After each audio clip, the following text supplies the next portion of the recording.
بسم اللہ الرحمن الرحیم رب اشرح لی صدری ویسر لی امری واحلل عقدۃ من لسانی یفقہوا قولی۔ میرے عزیز ساتھیوں، آج ایک بار پھر تعلیمی بیداری کے لیے اور کچھ ضروری ہدایت کے لیے آپ کے سامنے حاضر ہوا ہوں۔ اللہ کرے کہ میری بات آپ کی سمجھ میں آئے۔ سب سے پہلے تو تعلیم کا نچوڑ ہے knowledge, language and skill development.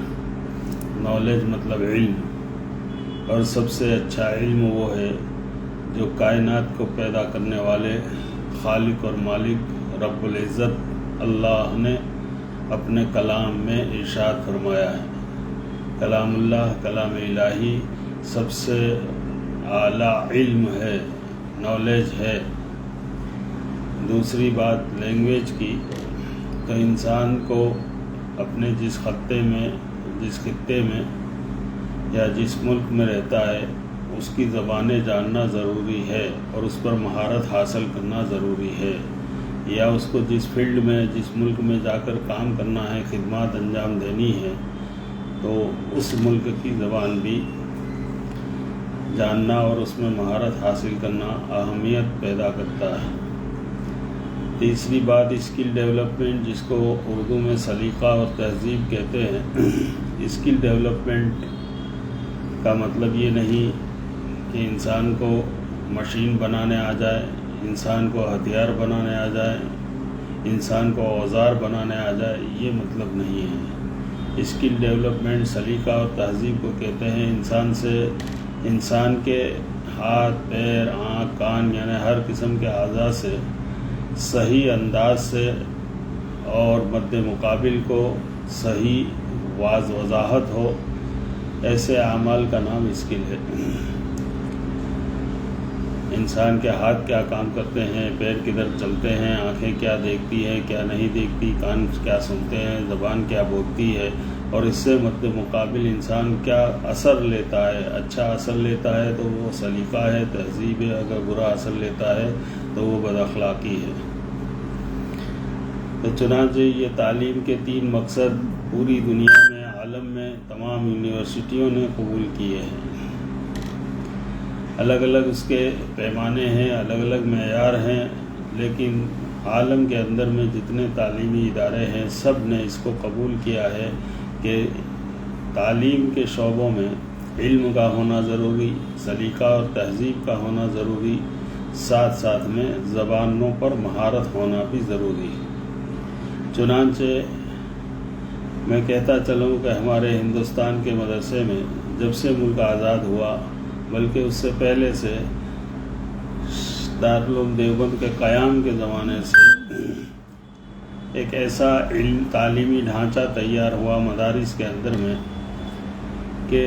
اس میں قرآن بھی سکھایا جاتا ہے، علوم قرآنیہ بھی سکھائے جاتے ہیں، اور ساتھ ساتھ میں زبانیں بھی سکھائی جاتی ہیں۔ مادری زبان تو انسان اپنے ماں باپ سے اپنے گھروں میں سیکھ ہی لیتا ہے اور اس پر مہارت بھی حاصل کر لیتا ہے۔ ایک ہماری نیشنل لینگویج ہے ہندی، اس کو بھی پرائمری لیول کے اسکولوں میں سکھائی جاتی ہے اور وہ بندہ سیکھ لیتا ہے۔ چونکہ ہمارے ملک میں انگریزوں کا 200-250 سال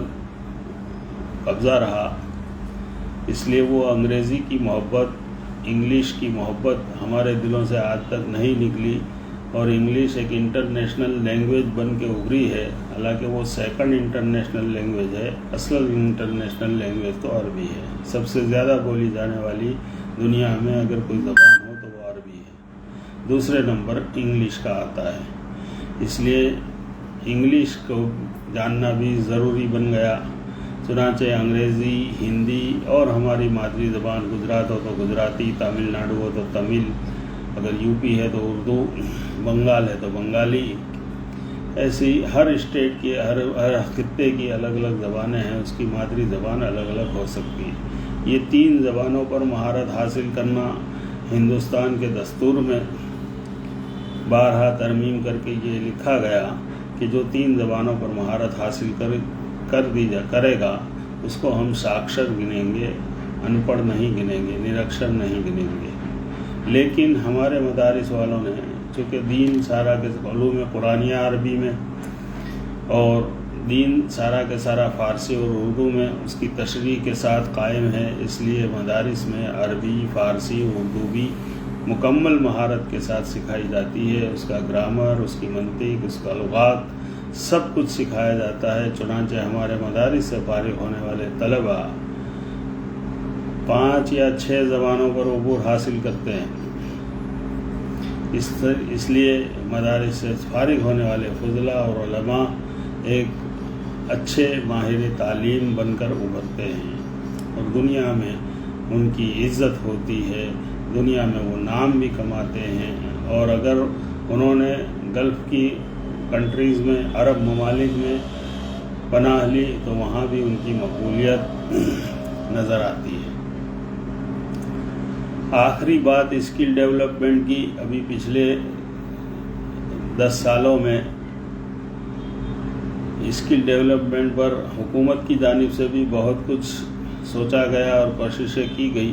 لیکن وہ اسکل ڈیولپمنٹ جو دنیا چاہتی ہے، جو عوام چاہتی ہے، جو دنیا کی انسانیت چاہتی ہے، وہ اسکل ڈیولپمنٹ عالم کی یونیورسٹیوں میں ابھی پیدا ہی نہیں ہوا،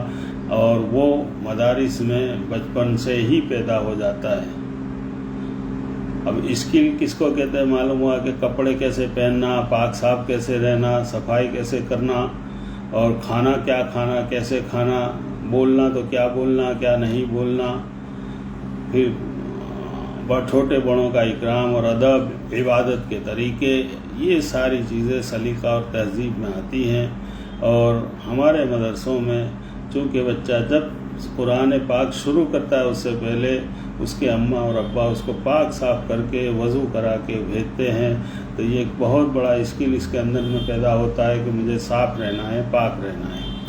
اس کے بعد اس کو ادب بھی سکھایا جاتا ہے کہ یہ اللہ کی کتاب تو سیکھتا ہے، اللہ کا کلام سیکھتا ہے، تو اس کا بھی تیرے دل میں اکرام ہونا چاہیے۔ چنانچہ وہ بارہا تختی کو، بارہم کو، قرآن پاک کو، ہفتی کو بارہا چوم چوم کر اپنے گلے سے لگا کر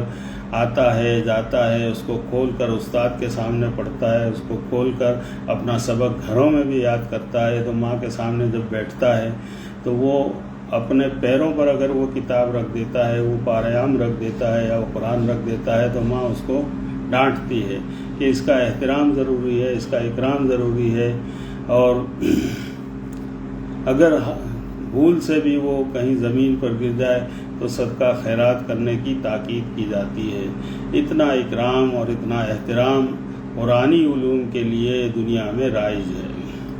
معلوم ہوا کہ علم کی قدر جتنی مسلمانوں نے کی ہے، جتنی اسلام نے کی ہے، اتنی کہیں بھی نہیں ہے۔ دنیا بھر کی یونیورسٹیوں کی بکس اور کتابیں اور نالج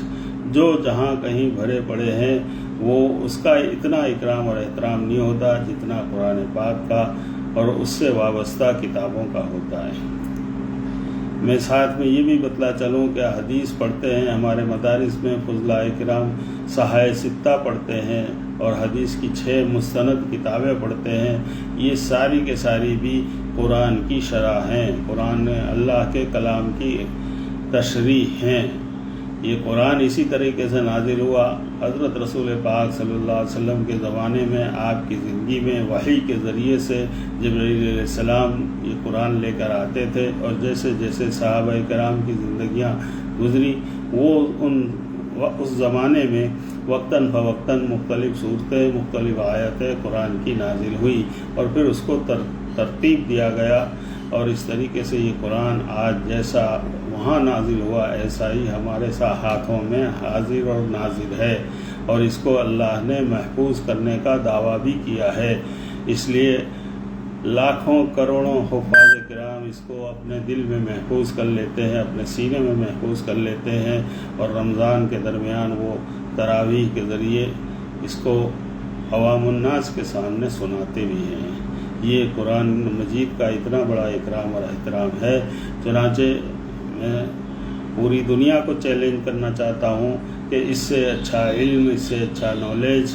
دنیا میں کہیں بھی نہیں ملے گا۔ اسی پر غور و خوض کرو۔ دنیا کے بڑے بڑے سائنسدانوں نے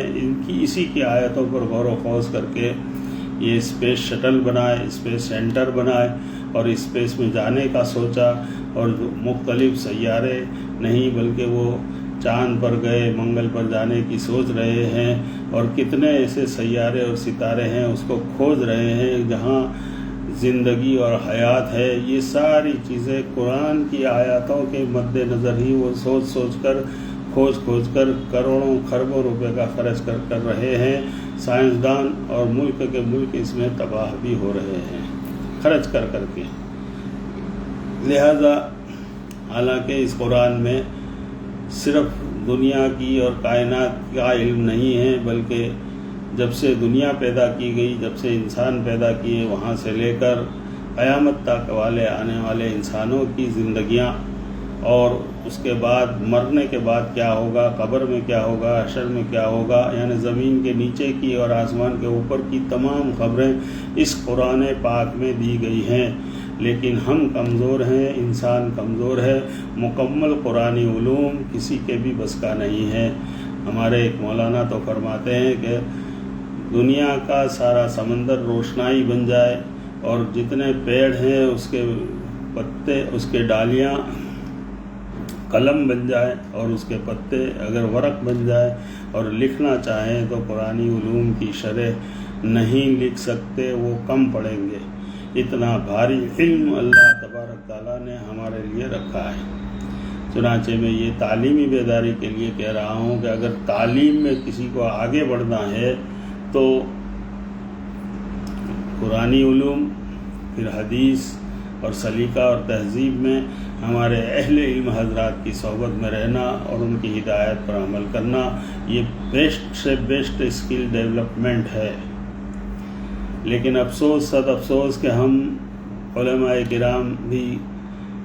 اس طرف توجہ دیے بغیر دنیاوی علوم کی طرف توجہ دے رہے ہیں، گریجویشن کی طرف توجہ دے رہے ہیں، یونیورسٹیز کی تعلیموں کا اہم قرار دیتے ہیں، اور جگہ جگہ مدارس میں ایسے عصری تعلیمی ادارے شروع کرنے جا رہے ہیں یا ہو چکے ہیں جس سے صرف دنیا حاصل ہوتی ہے۔ حب الدنیا راس کل خطیۃ، دنیا تمام برائیوں کا جڑ ہے، دنیا کی محبت تمام برائیوں کی جڑ ہے۔ یہ دنیا ختم ہونے والی ہے، فانی ہونے والی ہے، قیامت کے دن تو فانی ہونے ہی والی ہے، لیکن جس دن ہماری سانس بند ہوئی یہ دنیا ہم سے کنارہ کش اختیار کر لے گی۔ لہٰذا دنیا کی محبت کو دلوں سے نکالنا اور اللہ کی سچی پکی محبت کو دلوں میں اتارنا ضروری ہے۔ یہ تعلیم کا تقاضا ہے۔ اگر یہ تعلیم کا تقاضا ہم نے اپنے دلوں میں نہیں اتارا تو علم تو ہمارے دل و دماغ میں گھس جائے گا، لیکن اس کی تعمیل نہیں ہوگی تو ہمیں کامیابی نہیں ملے گی، سکسیس نہیں ملے گا۔ جس کو ہم سکسیس کہتے ہیں وہ دلوں کا چین ہے، قلب کا اطمینان ہے، وہی سکسیس ہے۔ کروڑوں خربوں روپے کا جمع ہو جانا یہ سکسیس نہیں ہے، یا 10 ملکوں میں آپ کی مقبولیت کا ہو جانا یہ بھی سکسیس نہیں ہے۔ سکسیس تو یہی ہے کہ ہمارے دل میں اللہ کی محبت ہو اور اس سے ہمارے دل میں اطمینان اور چین اور سکون نصیب ہو، اور ہمارے بدن سے نکلنے والے اعمال سے کسی اللہ کی مخلوق کو، چاہے وہ انسان ہو یا اور کوئی ہو، تکلیف نہ پہنچے۔ خلقت کو اگر تکلیف پہنچانے والے عمل ہیں تو ہمارے اعمال بھی بیکار ہیں۔ ہمارے اعمال سے دنیا کی، اللہ کی ہر مخلوق کو نفع پہنچنا چاہیے۔ اسی لیے بارہا کہا جاتا ہے کہ اپنے جو پالتو جانور ہیں، چرند ہیں، پرند ہیں، اپنے آس پاس جو گھومتے پھرتے ہیں ان کے کھانے پینے کا بھی خیال رکھو، اور جو ہمارے آگے پیچھے جو نباتات اگ رہی ہیں اور جو باغات اگڑ رہے ہیں ان کو بھی پنپنے کی اور پالنے کی کوشش کی جاوے، تاکہ وہ بھی ہم کو ہی نفع پہنچاتی ہیں۔ اس لیے یہ نہایت ضروری ہے کہ ہم اللہ کے کلام پر غور و خوض کر کے اللہ کی مخلوقات کو زیادہ سے زیادہ نفع پہنچانے والے بنیں۔ اب یہ بات رہی، لیکن دنیا میں یونیورسٹیوں میں ایجوکیشن کے جو سلیبس ہیں اور جو پاٹھیہ کرم ہیں اس کے اندر میں یہ ساری باتیں نہیں آتی، کہیں کہیں تھوڑا بہت آ جاتا ہے، اور اس میں تعلیم و تربیت کا نام لے کر کچھ داخل بھی کوئی کرنا چاہتا ہے تو حکومتوں کی پالیسیاں اس میں آڑے آتی ہیں، مانے آتی ہیں۔ مثال کے طور پر ہمارے ہندوستان ہی لے لو کہ پچھلے 10-15 سال سے ہمارے ہندوستان میں ایک ایسے حکمران جمع ہوئے ہیں جن کے دلوں میں عصبیت اور کرپشن، دنیا کی محبت بھری پڑی ہوئی ہے اور اسلام سے نفرت بھری پڑی ہوئی ہے، تو وہ تعلیمی اداروں میں بھی اس کو گھسانا چاہتے ہیں، عصبیت گھسانا چاہتے ہیں، دنیا کی محبت گھسانا چاہتے ہیں اور کرپشن گھسانا چاہتے ہیں۔ کرپشن نام ہی دنیا کی محبت کا ہے کہ ہر ایک آدمی یہ سوچے کہ میری دنیا کیسے میرے اندر آ جائے اور زیادہ سے زیادہ مال کیسے میرے اکاؤنٹ میں جمع ہو جائے اور میں دنیا کا سب سے مالدار انسان بن جاؤں۔ چنانچہ یہ حکمران مالداروں کی ہے اور مالدار کو زیادہ مالدار بنانے کی فکر کر رہا ہے۔ ایسے حکمران ہم نے 10-15 سال میں بھگتے ہیں اور آگے کب تک بھگتنا ہے یہ ہمیں معلوم نہیں ہے۔ اللہ ہماری حفاظت فرمائے، لیکن تمام انسانوں کو یہ میری طرف سے چیلنج ہے کہ اگر ہم نے اپنے آس پاس کے مخلوقات کی بھلائی نہ چاہی تو ہمارا کوئی بھلا نہیں کر سکتا۔ اگر ہم نے اپنے آس پاس کی مخلوقات کی، انسانوں کی، پڑوسیوں کی، رشتہ داروں کی، جانوروں کی اگر بھلائی کو سوچا تو یہ سارے لوگ جو ہمارے ہیں وہ آپ کی بھلائی کو سوچیں گے اور آپ بھلے بن کر دنیا سے جائیں گے، اور آپ بھلے بن کر دنیا سے جائیں گے تو اللہ تبارک تعالیٰ کا وعدہ ہے کہ آپ کو دنیا میں جو سکھ اور چین نصیب ہوا تھا تھوڑی سی آزمائش کے ساتھ، تھوڑی سی تنگی کے ساتھ، اس کا صلہ اللہ تبارک تعالیٰ جنت کے بدلے میں آپ کو دیں گے، اور وہ جنت ایک لامحدود کامیابی کا نام ہے، اور وہ جنت باغوں کا نام ہے، وہ جنت پھل اور میووں کا نام ہے، وہ جنت جوانی میں ہمیشہ رہنے کا نام ہے، اور وہ جنت بہترین سکون کا نام ہے، بہترین خوشیوں کا نام ہے، اور وہ جنت ایسی ہے جس کو قرآن میں اللہ تبارک تعالیٰ نے کہا لم یطمثہن انس قبلہم ولا جان، دنیا کے کسی انسان اور جنات نے اس سے پہلے ایسا مزہ نہیں چکھا جو کہ جنت میں ہے۔ اور سب سے بہتر بات جنت میں یہ ہوگی کہ جنتی کو اللہ کا دیدار نصیب ہوگا۔ اللہ رب العزت جس نے ساری دنیا بنائی، ساری خالق کائنات بنائی اور پوری دنیا اسی کے قبض قدرت میں ہے، وہ ہمیں بھی پالتا ہے، دنیا کو پالتا ہے، ہمارے جسم کے ایک ایک ذرے کو اس نے بہت اچھے خوبصورت ڈھانچے میں رکھا بھی ہے، اور اس سے ہمیں کام بھی دلاتا ہے، اس سے ہمیں کام بھی کرواتا ہے، نفع بھی پہنچاتا ہے۔ ہماری زبان میں ذائقہ اس کا دیا ہوا، ہماری دانتوں میں تیز ترار دانت جو ہیں جس سے ہم کھانا کھاتے ہیں، نرم گرم سرد سخت جو بھی کھانا کھا رہے ہیں اس کو چبانے کی طاقت دانتوں میں، ذائقے کی طاقت زبان میں، اور ہمارے ہونٹوں میں جو مسکراہٹیں ہیں اور جو چوسنے اور چومنے کی جو ذائقے ابھی ہم کو دنیا میں نصیب ہو رہے ہیں وہ سارے جنت میں اس سے بہتر انداز میں ملنے والے ہیں۔ ہمارے آنکھوں میں روشنی اللہ کی دی ہوئی، ہمارے ہاتھوں میں طاقتیں، ہمارے پیروں میں چلنے کی طاقت اللہ کی دی ہوئی، یہ ساری چیزیں جو اللہ نے ہمیں نعمتیں دی ہیں اس کے بارے میں دنیا سے چلے جانے کے بعد سوال بھی ہوگا، لیکن اللہ کرے کہ ہم سوال سے محفوظ ہو جائیں اور اس کی کے رحم و کرم سے ہم کو اللہ تبارک تعالیٰ معاف کر دے اور ہم جنت کے حقدار بن جائیں۔ یہ ایک پیغام میری طرف سے ہے تعلیمی بیداری کے لیے۔ تعلیم اس کا نام نہیں ہے کہ تم بڑے ڈاکٹر بن جاؤ، پی ایچ ڈی بن جاؤ، فلوسوفر بن جاؤ اور تم یو کے اور برطانیہ اور کینیڈا میں جا کر بڑے بڑے عہدوں پر فائز ہو جاؤ اور وہاں سے لاکھوں روپے کی تنخواہیں پا کر ہمارے ملک میں ہمارے رشتہ داروں کو اور ہماری پچھلی نسلوں کو اڑانے کے لیے، فضول خرچی کرنے کے لیے پیسہ بھیجو۔ اس کا نام تعلیمی معیار نہیں ہے۔ بہت سارے ہمارے ایسے بندے ہیں جو ہندوستان سے گئے، اعلیٰ تعلیم لی اور وہاں جا کر لاکھوں روپے کے بینک بیلنس بنائے، اور وہی لاکھوں روپے کے بینک بیلنس سے انہوں نے اپنے رشتہ داروں کو، اپنی آل و اولاد کو یہاں پیسہ بھیجا تو وہ یہاں کچھ بھی نہیں کرتے سوائے فضول خرچی کے۔ کچھ لوگ فضول خرچی اس کو کہتے ہیں کہ وہ سنیما گھروں میں جاوے، بازاروں میں جاوے، جوؤں میں جاوے، ادھر ادھر گھومے پھرے اور پارکوں میں جاوے، اس کو فضول خرچی کہتے ہیں۔ اور کچھ لوگ ایسے ہیں مہذب انداز میں فضول خرچی کرتے ہیں، شادیوں میں زیادہ خرچ کرتے ہیں، برتھ ڈے پارٹیوں میں زیادہ خرچ کرتے ہیں۔ ارے یہاں تک کہ ابھی حاجیوں کو دیکھا کہ حاجی حج کرنے جاتے وقت بھی حج سے زیادہ خرچ تو گھر پر کرتا ہے اور پھر آنے کے بعد بھی کرے گا۔ یہ فضول خرچی ہے، اس لیے فضول خرچی کو بھی سمجھنے کی ضرورت ہے، اور فضول خرچی کرنے والا شیطان کا بھائی ہوتا ہے۔ اللہ تبارک تعالیٰ نے شیطان کو تھوڑی سی رعایت دے رکھی ہے کہ وہ انسان کو ورگلاتا ہے، اس کو جنت سے دور کراتا ہے اور جہنم کی طرف لے جاتا ہے، اور وہ شیطان ہمارے دل کے اندر بیٹھا ہوا ہے۔ اگر ہمارا دل اللہ کے ذکر سے معمور ہے، اللہ کے ذکر کرتا رہتا ہے، تو وہ شیطان دور بھاگ جاتا ہے۔ اسی طرح ہمارے مسجدوں میں جب اذان ہوتی ہے اللہ اکبر اللہ اکبر، تو وہ شیطان اللہ کی بڑائی سن نہیں پاتا، اس لیے مسجدوں سے بھی دور بھاگتا ہے جہاں تک آواز جاتی ہے۔ اس لیے ہر 40 گھروں کے درمیان میں ایک مسجد کا ہونا، اور وہاں بلند آواز سے اذان کا ہونا، اور وہاں باجماعت نماز کا اہتمام ہونا بہت ہی ضروری ہے، تاکہ شیطانی وساوس سے ہمارا معاشرہ، ہمارے خاندان، ہمارے قبیلے اور ہمارے محلے بچ جائیں۔ یہ عدو مبین ہے، یہ کھلا ہوا دشمن ہے۔ کوئی دنیا میں ہمارا دشمن نہیں ہے، صرف یہ شیطان ہی دشمن ہے، جو ہمارے دلوں میں ایسی باتیں ڈالتا ہے کہ مال نہیں کماؤ گے تو کوئی عزت نہیں کرے گا،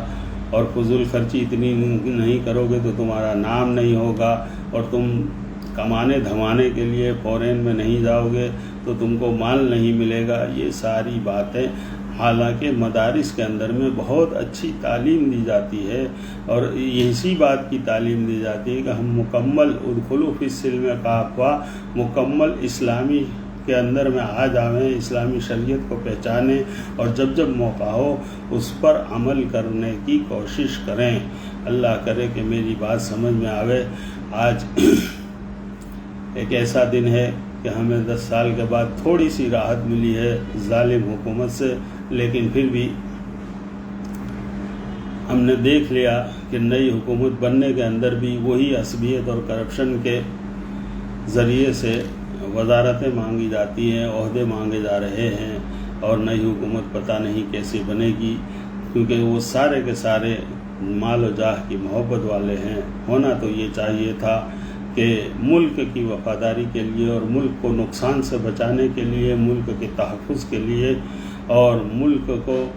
جو بدنامی پچھلے 10 سالوں میں ہوئی اس سے رہائی حاصل کرنے کے لیے، اس سے بری ہونے کے لیے کوئی محنت کرتا، اور کوئی بلند آواز سے کوئی پارلیمنٹ کا ممبر اس کو سنتا اور سمجھتا اور سناتا کہ بھئی ہم جو حکومت بنائیں گے وہ اب ایسی حکومت بنائیں گے کہ ملک ترقی یافتہ ہو، ملک کا تحفظ بھی ہو، ملک کی طرف کوئی بد نظری، یہ ملک ہمارا ہے، وطن ہمارا ہے، جو جہاں پیدا ہوتا ہے وہ اس کا وطن ہوتا ہے، اور یہاں مسلمان بھی پیدا ہوئے، یہاں عیسائی بھی پیدا ہوئے، یہاں برہمن بھی پیدا ہوئے، یہاں دلت بھی پیدا ہوئے، یہ سب کا وطن ہے۔ ایک عجیب ملک ہندوستان اللہ تبارک تعالیٰ نے دنیا میں رکھا ہے کہ جس میں ہر کمیونٹی کے، ہر ذات کے، ہر بات کے، ہر مذہب کے لوگ یہاں پیدا ہوئے ہیں، اور یہی ان کا وطن ہے۔ اور حب الوطنی ایک فطری چیز ہے، اپنے وطن سے محبت فطری چیز ہے۔ اب کوئی دوسرے ملک کی اگر تقلید کرتا ہے تو وہ اس کے لیے اچھا نہیں ہے، باقی جو اپنے دل میں یہ سوچتا ہے کہ مجھے ملک کے لیے کچھ کرنا ہے، تو وہ باہر جا کر اگر کماتا ہے اور ملک میں آ کر وہ اسکولیں کھولتا ہے، مدارس کھولتا ہے، شفا خانے کھولتا ہے، راستے بناتا ہے، پانی بجلی کے انتظامات کرواتا ہے، تو وہ بہتر انسان ہے۔ اس لیے سوچنے کا مقام ہے۔ ابھی ایک موقع ہے،